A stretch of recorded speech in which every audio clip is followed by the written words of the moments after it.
inclusive, de amigos, de outras pessoas que às vezes estão sabendo menos que você, que frequentam um curso que sabem menos do que você sente que você está talvez no nível melhor e que às vezes passam e você não. E aquilo pode te deixar deprimido, mas não se deve desistir nunca. Quantas vezes o senhor fez esse concurso público para o Ministério Público? Olha, esse concurso para o MP, eu fiz 3 vezes e passei na 3ª, entendeu? E em primeiro lugar? E em primeiro lugar. E se eu tivesse desistido logo na 2ª ou na 1ª, eu não teria alcançado os meus objetivos. O senhor falou que estagiou na Defensoria Pública. Por que o senhor não quis ser defensor e sim procurador? É porque a defensoria, ela é uma carreira nobilitante, realmente. Mas ela defende alguém individualmente, quer dizer, um grupo ou uma pessoa. E eu percebi nessa época, exatamente pelo perfil da Constituição de 1988, que é a nossa atual Constituição, que o Ministério Público exercia um papel de defensor de toda a sociedade.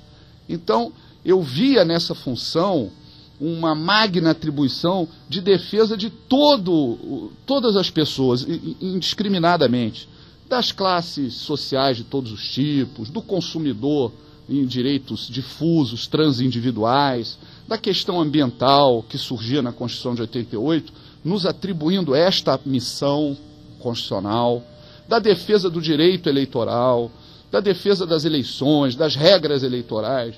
Então era uma carreira que tinha também o lado criminal, que sempre eu fui apaixonado pela parte penal do direito, e aquilo era o lugar, era o palco ideal para se realizar essa minha função. Ou seja, ser promotor é uma vocação que o candidato a concurso público deve realmente abraçar. É uma carreira nobilitante, você defende a sociedade com total independência na sua função, e a sociedade acredita ainda no Ministério Público. Professor, o senhor falou na defesa da infância e da juventude, dos adolescentes, o senhor falou em patrimônio histórico-cultural, o senhor falou em meio ambiente, idosos. Desses todos, por que o senhor foi se apaixonar pela matéria eleitoral? É porque eu fui designado, na época, para atuar no Tribunal Regional Eleitoral aqui do Rio de Janeiro, que hoje é o Museu da Justiça Eleitoral, né? Foi recentemente inaugurado aqui.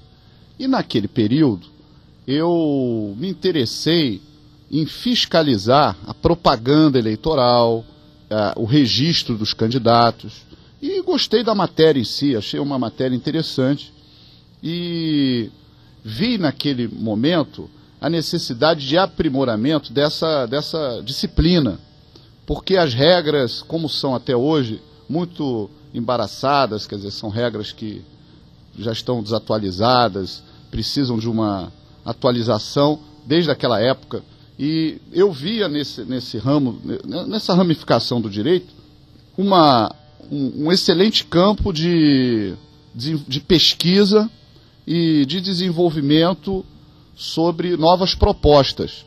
E também eu percebi ali como promotor uma criminalidade que eu até então não tinha dado conta, né?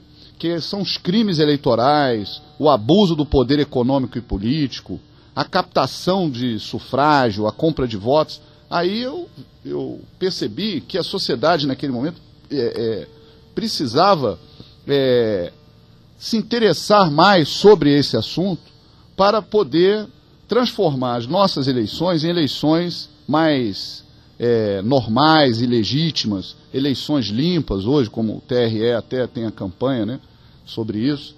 E naquele momento, 1992, 91, 92, eu percebia que havia necessidade disso. E me interessei por esse assunto. O que o senhor acha desse entendimento aqui no Rio de Janeiro, de que os candidatos que têm ficha suja, que estão respondendo a um processo, esses não podem ser candidatos, não terão seu registro deferido para concorrerem às próximas eleições? Isso confronta com o princípio da inocência lá, da Constituição? Como é que o Ministério Público entende isso? Aqui no Rio de Janeiro, o Ministério Público para essas eleições está em total harmonia com o entendimento do Tribunal Regional Eleitoral, né? Esse assunto, inclusive, é um assunto de interpretação da Constituição.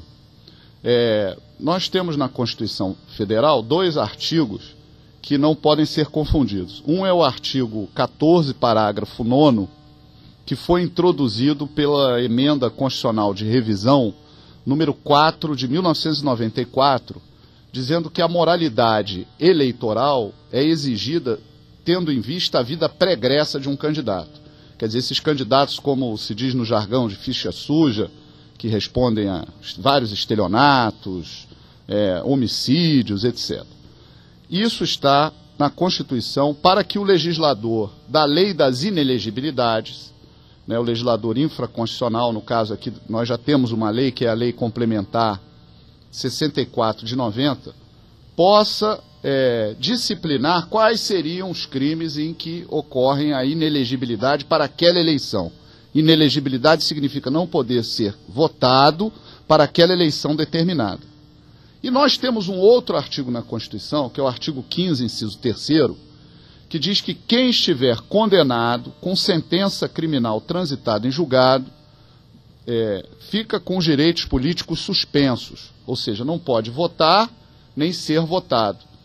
Trata-se de uma sanção diferente da outra, porque a outra do 14, parágrafo 9º, é a inelegibilidade, quer dizer, na inelegibilidade ele pode votar, mas não pode ser votado. De certa forma, as duas sanções coincidem no aspecto de que ambas não permitem que a pessoa seja eleita. Mas uma, que é o artigo 15, inciso 3º, essa exige o princípio da presunção da inocência, porque ali haverá necessidade de uma condenação criminal transitada em julgado. O 14, parágrafo 9º, ele não está a exigir esse plus, esse algo a mais aqui para isso. Basta que seja feita uma análise decorrente daquela postura social, moral e criminal daquele pleiteante a cargo eletivo, para que a justiça exerça a tutela eleitoral. Porque é muito importante a gente entender também que existe a tutela penal, a tutela civil, e a tutela eleitoral e a tutela administrativa. Então elas têm uma interdependência, mas elas não são absolutamente independentes, mas têm uma interdependência. Então não se pode inibir que o Poder Judiciário, que deve dar a jurisdição, possa ser inibido de prestar a tutela jurisdicional eleitoral, já que ele presta a tutela jurisdicional em todas as áreas do conhecimento quando é provocada a jurisdição. Então isso seria diminuir a importância em si de regras eleitorais e do sistema de organização política do Estado, seria atingir, por outro aspecto, a dignidade humana e da cidadania do eleitor, que fica desprotegido de uma tutela de obstáculo ou limitação a pessoas que pretendem apenas se locupletar, vamos dizer assim, do ingresso numa função, às vezes para ganhar a imunidade parlamentar, o que gera aqui a torpeza, que é também no direito civil um ato ilícito. Então, inibir que o Poder Judiciário brasileiro possa conhecer da improbidade ou da imoralidade para uma determinada eleição é uma forma de inibir a aplicação do próprio texto constitucional, da própria jurisdição brasileira. Então, o que os juízes estão analisando nada mais é do que o exercício lídimo, normal e legítimo de suas competências. E isso tem que ser preservado no próprio Estado Democrático de Direito. Se um juiz erra, existe o tribunal para corrigir. E a justiça é feita disso. Agora, inibir a própria justiça na sua origem, aí é como se nós voltássemos à ditadura do poder imune ao conhecimento. Quer dizer, não se pode ter nenhum tipo de acesso a isso, a cidadania não pode ser protegida em esfera nenhuma, porque aqui existe uma imunidade total que depende de uma lei cuja feitura dessa lei já está numa omissão de 14 anos. Porque, reparem, a Constituição foi emendada por essa emenda constitucional de revisão 4